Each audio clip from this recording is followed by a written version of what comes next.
अस्सलाम वालेकुम मॉम। सो मेरे सामने है ग्रेड 1 की किताब और इसमें हमने बच्चों को इंट्रोड्यूस करवाने हैं क्वेश्चन मार्क, ठीक है, एक्सक्लेमेटरी मार्क और आ जाता है ख़त्मा मतलब स्टॉप। ठीक है, तो जब क्वेश्चन मार्क होते हैं यूजली वो ऐसे बनता है, लेकिन उर्दू में ये उल्टा बनता है। ठीक है, और हमने जो डॉट होता है वो हमारा लाइन की फॉर्म में होता है, एक्सक्लेमेटरी मार्क सेम होता है।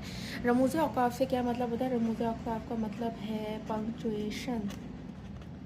ठीक है, पंक्चुएशन क्या होते हैं? वो मार्क्स होते हैं, वो साइन होते हैं जिससे हमें पता चलता है कि बात में सवाल किया जा रहा है, कोई हैरानगी दिखाई जा रही है, या फिर उस बात को एक सिंपली जो बयान किया जा रही है कोई बात। ठीक है, जिस जो कि ख़त्म हो गई है वो बात, तो उस पर स्टॉप लगा देते हैं कि ये एक बात थी। ठीक है, एक जुमला था, हमें जुमले को जब मेंशन करना होता है तो हम स्टॉप से मेंशन करते हैं कि ख़त्म हो गया है।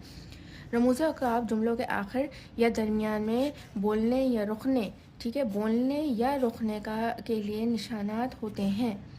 ख़त्मा का इस्तेमाल होता है कि जुमला जब ख़त्म हो जाता है तो आखिर में उसके क्या लग जाता है? स्टॉप। इसको इंग्लिश में कहते हैं स्टॉप, उर्दू में कहते हैं ख़त्मा। सवालिया निशान कब होता है? कि जब हम किसी से सवाल करें या जुमला ये बता रहा हो कि मैं एक सवालिया जुमला हूँ, तो उसके आगे लगेगा सवालिया निशान। सकता क्या